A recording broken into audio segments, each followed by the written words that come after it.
presentamos es Ávila, cuando volaban las cigüeñas. Es un libro que tiene la virtud de ser pionero, puesto que se publicó en 2004, año en que prácticamente no había ninguna publicación de memoria. Su autor, Carlos Sánchez Reyes, es una persona notable de Castilla y León, un hombre que nació en Salamanca, en el seno de una familia pequeña burguesa, que vivió en Ávila su infancia y su adolescencia y que conoció en Ávila precisamente a algunos de los protagonistas de la transición, como Adolfo Suárez o Agustín Rodríguez Sabo. Él se licenció en Ciencias Económicas y ejerció durante toda su vida un periodismo relacionado con su profesión, y también llegó a ocupar la OCU, la presidencia de la Organización de Consumidores y Usuarios, y fue sobre todo presidente de las Cortes de Castilla y León. Me voy a referir brevemente a su libro. Carlos Sánchez Reyes describe una sociedad pobre, intolerante y represiva, en la que la Iglesia juega un destacado papel a través de sus máximas jerarquías. Ávila era una ciudad levítica, una ciudad puritana y ultracatólica, una ciudad muerta, sumida en lo religioso, lo medieval. En sus propios recuerdos evocan un pasado glorioso que trasciende a un presente imposible. En ella eran habituales las manifestaciones religioso-militares, dice Sánchez Reyes, donde tras la guerra civil el obispo se convierte de hecho en la primera autoridad, dispuesto a imponer su moral retrógrada, arrancar de raíz el conjunto de la cultura progresista de la República, que coincide con la edad de plata de la cultura española, y a disfrutar de sus privilegios seculares. Hay dos obispos cuyo posicionamiento consideramos crucial en lo sucedido.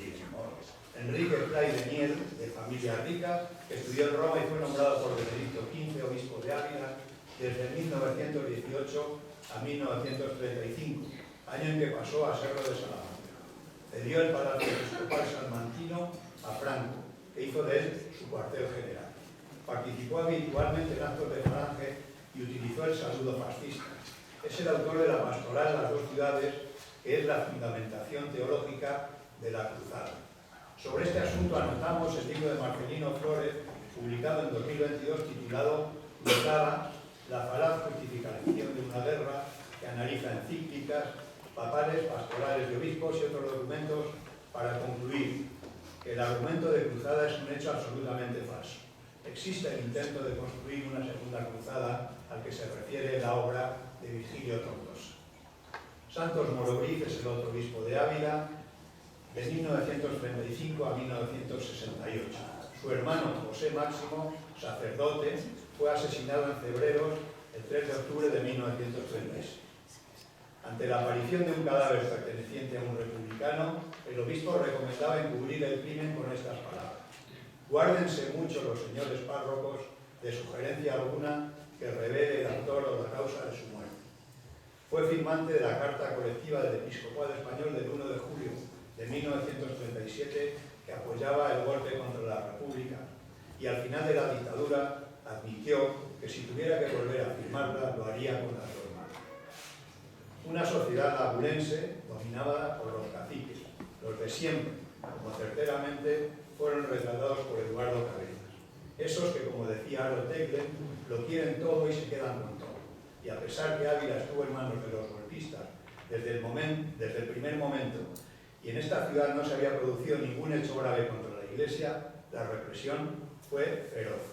Hay que señalar, como dice el historiador Tuñón de Lara, que el anticlericalismo que domina en la sociedad de estos tiempos es de carácter político y cultural, de raíces cristianas, no un anticlericalismo religioso, ni siquiera un anticlericalismo estridente, sino fruto de un agudo sentido autocrítico sobre España y sobre sus males. Gran parte de los republicanos son católicos, aunque no practicantes, que no comparten el dogmatismo de la jerarquía eclesiástica ni ven con buenos ojos que siga disfrutando de enormes privilegios. Afirma Vicens Navarro que el fascismo es la respuesta de las clases dominantes a la pérdida de sus intereses, por lo que nunca aceptarán la pérdida de su poder. Y Andrés Sorel escribe en su novela El falangista vencido y desarmado, que transcurre en el barco de Ávila, que para los conspiradores fascistas no existe otra ley que la emanada de las puntas de los fusiles, de las bayonetas clavadas en los cuerpos de los sentenciados, e incide sobre qué estamos haciendo con la memoria de los vencidos, advirtiéndonos del peligro que corremos si el pensamiento termina cosificado, alienado, y la desmemoria permite la perpetuación de unas ideas fascistas que vuelven a renacer bajo nuevas formas. Sorel señala que España es el único país de Europa en el que el fascismo nunca fue derrotado. Por eso le pregunto a Carlos Sánchez Reyes, ¿se ha roto definitivamente con el fascismo o existen nuevas formas? ¿En qué medida todo lo ocurrido nos ayuda a comprender y explicar el presente? No te lo pongas. Bueno, muchas gracias. Muchas gracias por las referencias que has hecho a mi libro, que efectivamente, digamos, es un libro histórico. Sí, lamentablemente, digamos, contestando a tu pregunta, el fascismo no ha desaparecido. Y además no lo estamos viendo no solamente en España, sino que vemos un renacer en Europa con otras formas, pero evidentemente, digamos, la esencia del fascismo no ha desaparecido. Y respecto a las cuestiones que has estado, digamos, comentando, sí, yo quiero, digamos, subrayar una parte importante del libro, que está basado, digamos, el libro es por una parte, pues una serie de recuerdos personales a los que quise darle, pues, un contexto, para lo cual, digamos, conocer un poco la época en la que había vivido, para lo cual, digamos, recorría a leerme todos los ejemplares del Diario de Ávila, que evidentemente, digamos, y sobre todo en aquellos años, es claro cuál era su ideología, pero a veces, digamos, es la propia hemeroteca la que pone de manifiesto, pues, los horrores del pasado. La figura, por ejemplo, del obispo Moro-Brit ha sido, digamos, tal como la trato en este libro, han sido precisamente las únicas críticas que yo he escuchado por parte de la derecha, porque se han considerado que no ha habido ningún elemento para rebatir lo que en él se contiene. Pero evidentemente, digamos, don Santos parecía que era, pues, un obispo, pues, muy santo. Y por el contrario, digamos, está claro que, digamos, se le vio, digamos, pasear por las calles de Ávila junto a los jefes de la región Cóndor, que tuvieron aquí su cuartel general, y simplemente para saber lo que era la posición de la Iglesia jerárquica y el papel que jugó, digamos, en esa feroz represión del régimen, hay que considerar, digamos, simplemente leer la carta pastoral a su llegada a la ciudad de Ávila en el año 35. En ella, digamos, es decir, prácticamente se está haciendo un llamamiento al levantamiento frente a esa república que consideran, digamos, que va contra los derechos de Dios. Bueno, es decir, que son, digamos, leyendo las páginas del Diario de Ávila, que en aquellos momentos pues eran, digamos, para exaltar, digamos, el papel de la Iglesia, se ve, digamos, cuál era ese papel, digamos, represivo y importante que tenemos en esa eliminación de la cultura laica de la que antes se ha hablado y el porqué, digamos, por ejemplo, de la eliminación de la gran represión que hubo frente a los maestros. En mis recuerdos estaban, lógicamente, digamos, muchos casos de la represión. Pero os dejo que hagáis las preguntas que consideréis pertinentes y continúo, digamos. Pues la siguiente pregunta me toca a mí. Sí. Tenía 5 minutos para hacerte la pregunta y comentar un poco, pero voy a intentar hacerlo en 2 para ganar un poco de tiempo. Tengo que decirte, ya lo he dicho antes, que leer tu libro, que lo he hecho este verano, me ha parecido apasionante, me ha interesado muchísimo, porque yo creo que tiene que ver con lo que tú has dicho, una autobiografía personal, porque aquí hay recuerdos tuyos y anteriores a ti, ¿no? De la llegada de tu padre y tu madre a Ávila, y que tu madre fue directora del instituto y tu padre profesor también. Y luego de biografía de la ciudad, es una biografía de la ciudad en unos años concretos. Y precisamente yo te quería preguntar y comentar sobre esto que has dicho del diario de Ávila, porque tener el acceso a ponerte, como decía Ángel Viñas esta mañana, ¿no? Documento de época contextualizado, y esto salió publicado en el diario de Ávila. Y mi pregunta iba, porque todo me interesó, todo me sorprendió, pero una cosa me dejó con los ojos así, se lo mandé a un querido amigo de familia de origen judío, que luego se exiliaron desde Barcelona, terminaron en Argentina, el tema del antisemitismo. O sea, realmente sorprende leerlo ahora y sabes si tú lo citas y lo sacaste. Y bueno, quería, una de las cosas que tenía preparado era leer esto, firmados por don Felipe Robles de Gano, profesor del seminario. Apareció una larga serie de artículos antisemitas bajo el título de La bestia judía. En ellos se afirma que no hay para ellos los judíos más que una de estas dos cosas, o apoderarse de Europa o salir de ella como antiguamente salieron de Egipto. Los judíos son iguales en todas partes, el corazón y la cabeza del anticristo son los judíos de la Revolución Roja anticristiana, el anticristo, el judaísmo y la Revolución Comunista en concreto son una sola y la misma cosa. En estos, por ejemplo, propone primero matar a todo judío, masón o rojo que haya intervenido activamente en el proyecto, dirección o ejecución del plan revolucionario, maléficos non patiens víveres, no tolerarás que vivan los malhechores, mandó Dios en el Éxodo. 2. Entrar a mano armada en las naciones dominadas por la bestia judía para exterminarlas, como estamos haciendo en España. 3. Confiscar todos los fondos y valores que judíos, masones y rojos tienen depositados en cualquier establecimiento o empresa.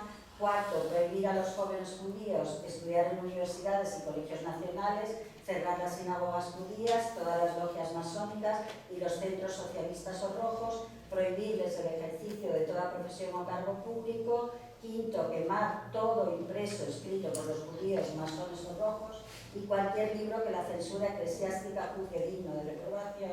Los particulares deben abstenerse de comprar en tiendas de judíos, masones y de tener amistad con ellos. Bueno, pues leer todo esto que se publicaba con normalidad en el diario de Ávila, entonces te quería hacer dos preguntas. Para ti también fue una sorpresa encontrarte con esto en el diario de Ávila cuando lo leíste para tu libro, y la segunda, ¿te fue fácil consultar todo el diario de Ávila y luego se ha puesto más difícil o hay alguna hemeroteca particular que lo tenga? Bueno, en primer lugar, subrayar que efectivamente, digamos, esa lectura de los ejemplares del diario de Ávila para mí también fue una enorme sorpresa, porque evidentemente cuando yo empiezo a tener, digamos, uso de razón y conocer un poco, digamos, pues lógicamente, digamos, el régimen ya se había, digamos, camuflado de alguna manera, y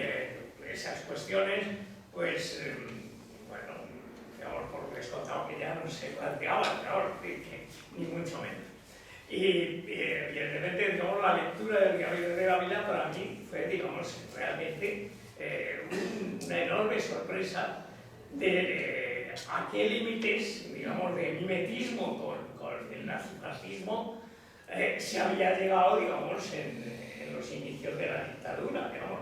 Era, digamos, absolutamente impensable para mí que, digamos, donde, lógicamente, es decir, en España donde no había cuestión judía, donde lo que se está planteando ahí es... Ya la resolvieron los reyes católicos. Que lo habían resuelto, exacto, es decir, digamos, que digamos, también, digamos, entre otras cuestiones, pues, cuando se inicia el proceso de beatificación de Isabel la Católica, la que interviene muy decisivamente, digamos, el obispo Santos Moro, pues claro, digamos, ante el tema de los judíos, dice que, bueno, es que en aquellos momentos era necesario, claro, no plantea con estos términos en los que además está, digamos, preconizando, por ejemplo, claro, la invasión de Polonia, ¿no?, de aquellos países, y realmente el programa es el programa que es, digamos, el régimen nazi para eliminar, digamos, a los judíos en Alemania, digamos, no. Es decir, realmente para mí fue una gran sorpresa.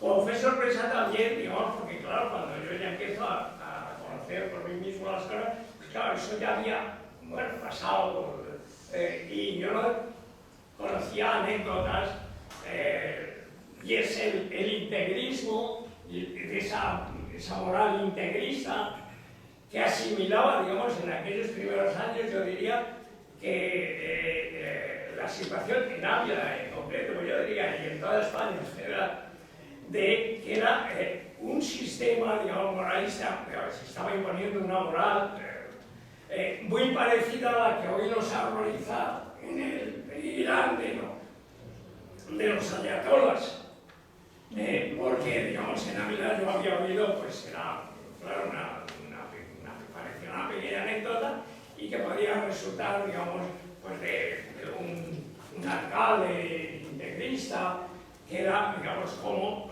se multaba por ir sin medias. Y en casa se recordaba con una de las empleadas del hogar que vivían en casa, pues había bajado, nosotros vivíamos enfrente de la plaza, pues por haber bajado desde casa al mercado a hacer un pequeño recado, le habían multado por ir sin medias.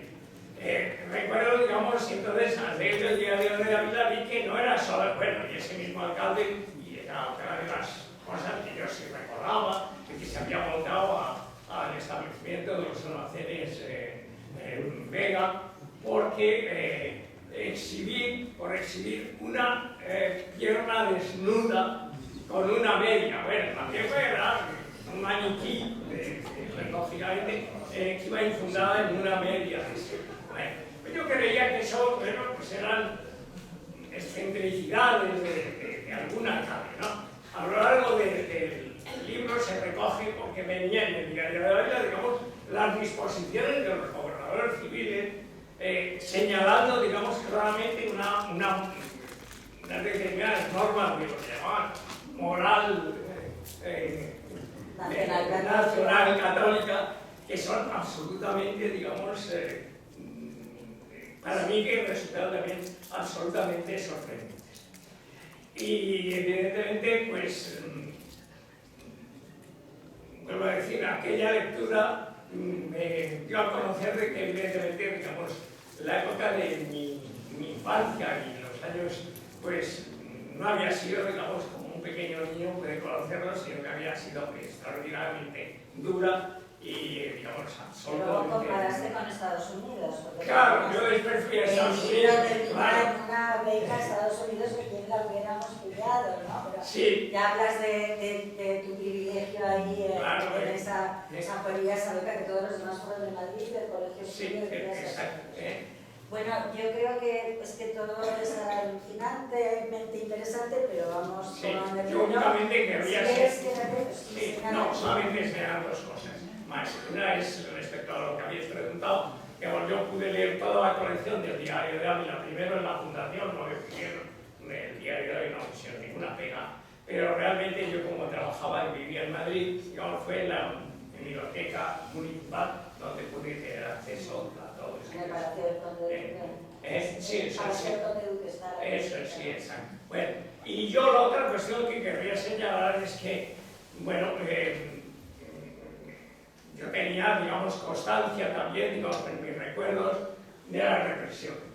En mi casa, lógicamente, digamos, mis padres eran profesores, pues conocía incluso pues, el padre de la que había sido la que me había llevado a bautizar, pues sabía, digamos, que había sido catedrático del Instituto Sánchez Vaquero, había conseguido ir al exilio, pues gracias a que su yerno, que era militar, estaba en el cuartel general del Generalísimo, consiguió sacarlo a Francia justo, digamos, el día en que las tropas de Franco entraban en Madrid y, digamos, se libró de... Pero, evidentemente, digamos, en mi casa había constancia, digamos, pues había viudas de maestros a las que yo recordaba, digamos, por enorme cariño, y por consiguiente sí, digamos, se había hablado de la represión que hubo de los maestros, de que se había fusilado muchos de ellos, pero, digamos, realmente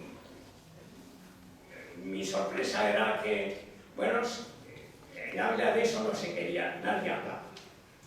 Y lo curioso es que cuando yo estoy escribiendo mi libro, pues sobre la represión en Ávila se había hablado muy poco. Por eso, digamos, el valor que tiene este libro es que es por primera vez, digamos, se hace una cierta investigación sobre los asesinatos que ocurren en Ávila, ante los cuales yo también quedé absolutamente sorprendido. Yo también jamás pude pensar que una ciudad como Ávila, pequeña burguesa, conservadora, donde no había habido ningún enfrentamiento, donde no había ni siquiera, digamos, una población obrera importante, digamos, había, yo diría, más funcionarios, sacerdotes y militares que trabajadores, digamos, pues pudiese haber ocurrido, digamos, esas salvajadas. Y bueno, yo acudí al registro, el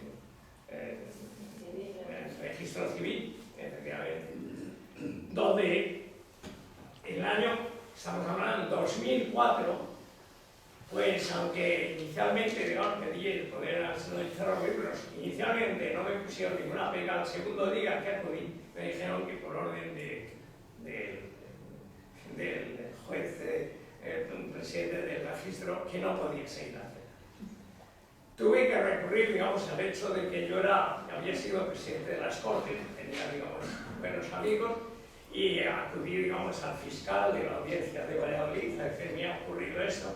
Él llamó al fiscal de la audiencia de Ávila y fue con el fiscal de la audiencia de Ávila que acudimos al registro para decirle que evidentemente que el registro era público y que podía yo, estoy hablando del año, digamos, Imagínate 2003, es cuando hice que esa no hubiera audiencia. sido presidente de Pues la me hubiera Corte.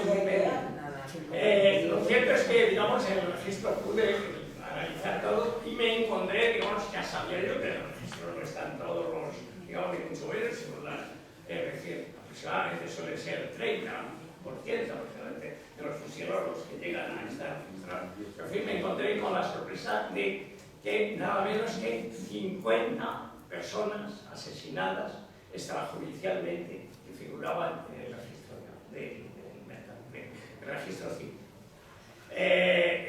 Lógicamente, digamos, en las páginas de la vida no había aparecido absolutamente nada. Únicamente en el registro, en el diario de la Vida se habló de los dos primeros fusilamientos que tuvieron lugar justo aquí en la cárcel, de unos prisioneros que se tomaron en una operación que hubo frente a Navalcarnero de Pinares y que hubo un juicio sumarísimo.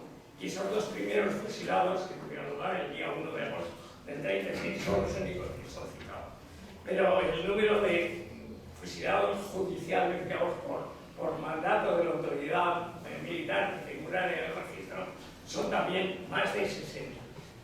Y son ellos que van fundamentalmente, aparte de esos dos, son los prisioneros que tomaron, digamos, al ocuparse el sur de la provincia. Son fundamentalmente gente del Arenal, de Arenas, de San Pedro, etc. Esos 60 fusilados que tuvieron lugar en Ávila a finales del año 36 y en los primeros enero del 37. Así es que, bueno, y el otro elemento de investigación que quiero subrayar, que ya es que acudí, lógicamente, ya no me pusieron ninguna liga, acudí a los registros del cementerio de Ávila. Y en los registros del cementerio de Ávila aparecen más de 70 personas no identificadas que habían sido depositados en las tapias del cementerio. Todos esos, digamos, evidentemente son los asesinados, digamos, extrajudicialmente. Y yo lo que quiero subrayar, digamos, evidentemente gracias al apoyo, digamos, al enterarse de que yo estaba haciendo esto, pues acudieron a mí, pues algunos hijos de represaliado, pues una profesora de mis hijas en Madrid, resultaba que era hija de otro de los desaparecidos en Ávila, y entonces, digamos, es cuando también conocí que, digamos, no eran simplemente bandas de falangistas, Valladolid, se habían dedicado a... No, digamos, la mayoría de esos aparecidos en las tapias del cementerio de Ávila, digamos, son, digamos, personas a las que se liberaba, se escarcelaba aquí, y que a continuación, digamos, según salían, había un coche esperándoles para darles el paseo. Eso fue lo que ocurrió evidentemente con el gobernador Cíes Aparicio. Que ahora vamos a hablar de Vamos a hablar. Y es el caso, digamos, que estoy yo comentando, digamos, de este, digamos, que fue fusilado el mismo día, de Alonso Zapata, que era un diputado de presidente y fundador de la Federación de Trabajadores de la Enseñanza, que había venido a pasar a veranear en Ávila y que había sido detenido y que le escarcelan el mismo tiempo que al gobernador civil, y que a su familia le dicen, cuando viene, digamos, le traían, digamos, comida y ropa, le dicen, pero ya no lo necesitan porque le escarcelamos ayer. Y bueno, le dice, ¿qué ha pasado? Se habrá escapado. Entonces, figuró siempre como si fuese, digamos, un huido, a pesar de que, digamos, su cuerpo había sido al final enterrado en la misma tumba que el veterinario Navarro, y su familia, digo, le dio acogida allí. Pero nadie sabía, digamos, que había sido él. Esto es, digamos, quiero subrayar, digamos, mis grandes sorpresas y cómo, digamos, creo que esas 70 aproximadamente figuras desconocidas, muchos de ellos podrían ser, digamos, identificados, conociendo, digamos, las salidas de excarcelaciones que figuran aquí en el archivo y haciéndolas coincidir con los que aparecen, digamos, enterrados como cadáveres desconocidos en el cementerio de Ávila. Las víctimas de Ávila, que, digamos, en la ciudad de Ávila son más de 200 según mi relación, pero probablemente, digamos, muchos de estos, digamos, de los asesinados de personas de Ávila fueron, digamos, fusiladas y tiradas en una cuneta, y por consiguiente, como no están enterradas en Ávila, no están ni siquiera en esa lista de los 70 que yo digo.